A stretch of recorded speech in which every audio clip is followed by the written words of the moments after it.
for PennDOT. I don't have any significant updates at this point other than the opportunity that they sent us for grant money to purchase some of these permanent signs. I'd like, if the board is comfortable, to apply for some of those grants, especially for the mobile, the traffic carts, I'll call them. They wouldn't be the permanent ones, they would be the mobile ones, but I'd like authorization to go and attempt to get some of those from grant money so that we can move them, where in the township they need to be moved. In addition to that, and I know that this was provided previously in, I believe, August, that they are working to install more signage. They're going to put their own temporary speed carts there to try and slow drivers down. The other thing that they were going to work on, is the yield signs, the speed signs, blinking lights. Blinking. I think that they were looking at doing the blinking lights. Yeah, I think they said that they would investigate the blinking lights, but they committed to doing the yield and speed signs, and they also committed to doing the traffic card. When you're talking about this traffic card, what exactly is it showing? It's showing the speed. The actual speed. Oh, that was portable. Like okay, you're calling it a card. It's a It's trail. like what the. Okay, so this is different than what Northern Berks. Yeah, there's It's gonna be similar. There's the And magnetic there's, sign. yeah, it sticks on the Yeah. side. This is a trailer like PennDOT uses Yeah. when they're doing construction. Yeah, But I'm these are sorry gonna- for that. Yeah, these are temporary ones. Yes, they're just temporary. And then these blinking lights be used for some of these intersections where there's been like near misses or major accidents. We didn't discuss why this got brought. This is after last month's meeting. This meeting we had PennDOT. Well, it was on the agenda. If you feel like it hasn't been addressed, then we can. Yeah, just to preface it for everybody here. So we had a call, I had suggested that we had a call with PennDOT based on the roundabouts disaster, let's put it that way. People not staying in the lanes and not understanding the functionality of it, and especially at Schaefer Road, because once they go through that, they're slowed down enough to get to the next intersection, the next roundabout, that it's still an issue, but not as much as far as people jockeying lanes while they're going through the circle. So we talked with PennDOT. It was a very good meeting, actually, productive meeting, and I just said I think that there should be some more signage up there, something more that stands out. The yield signs, are like right before you enter the circle. I think there should be some back farther up, maybe closer towards the cemetery, so that the memorial garden, so that it kind of alerts them more. The other thing was drawing the attention to that additional yield sign is putting blinking lights with them. We're getting into season now where it's dark early, so it would be nice to kind of draw somewhere. At the end of the day, people are still going to do what they do, but at least we're trying to do everything we can to draw attention to that there's something coming up, you better slow down. So again, that was discussed. It was discussed about the speed signs, because we also talked about that. One of the things I discussed was that for the Northern Berks, there's really no place for them to sit there safely.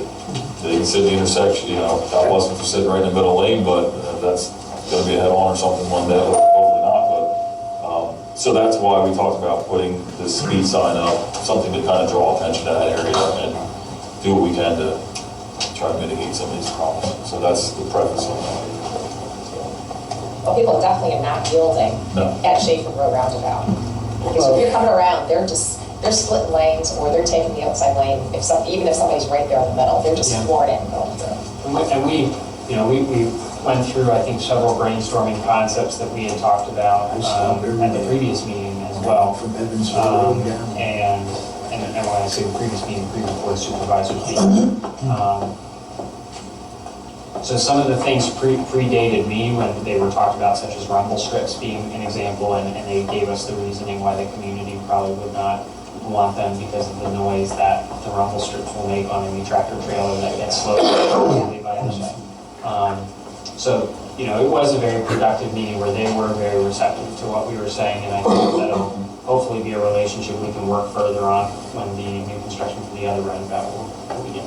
There's probably about a half dozen engineers on the call. Project manager was on the call that was involved in this. One of their engineering managers was also on the call. There was a handful of people on the call, so it was a very productive call.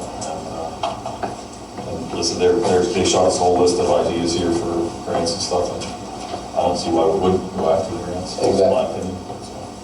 Yeah, doesn't PennDOT have a lot of this stuff though too? I mean, They do, but it's on a temporary basis, so they, based on the conversation they had, they said they would be willing to put it out there just because of the big impact to our community. So how long would it be there? 6 months. I don't think that they gave a time frame. Yeah, I think it was kind of thrown out, but we kind of moved on, and, yeah, I think they were temporarily going to place them out there. So And then move to the next roundabout? We did ask them if they would be willing to do permanent ones, and he said that would need to be in a formal request, there's permits involved in that, and he basically intimated that no.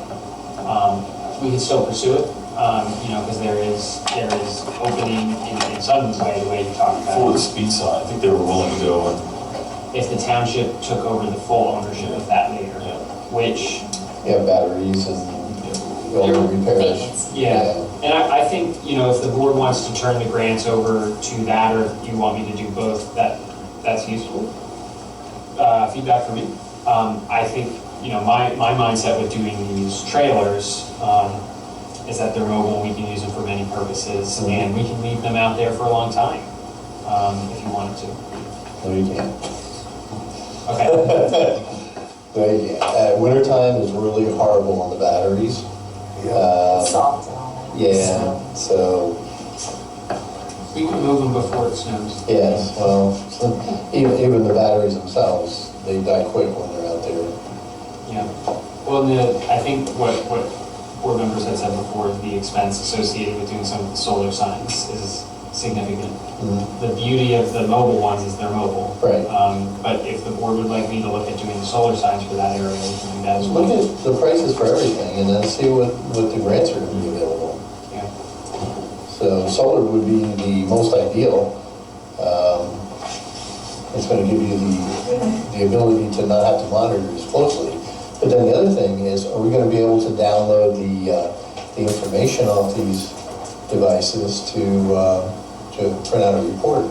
The ones that the police department has now, they can do Oh, that. yeah. So, I'm sure they can, because he said that, he was talking about the traffic, because I asked to see about a traffic study, now that they opened it up, you know, what they're seeing there, he was gonna compare it to something on, geolocations on Google Earth or something like that, they can tap into that, and it tracks all that stuff, because that's how they show traffic backwards and all that stuff, so they can see all that stuff. so pull up ways. Yeah. Like I said, I think we pursue that, Yeah, let's see what we can, see what's out there. Sure. yeah. I don't know, you need a motion for that. Yeah.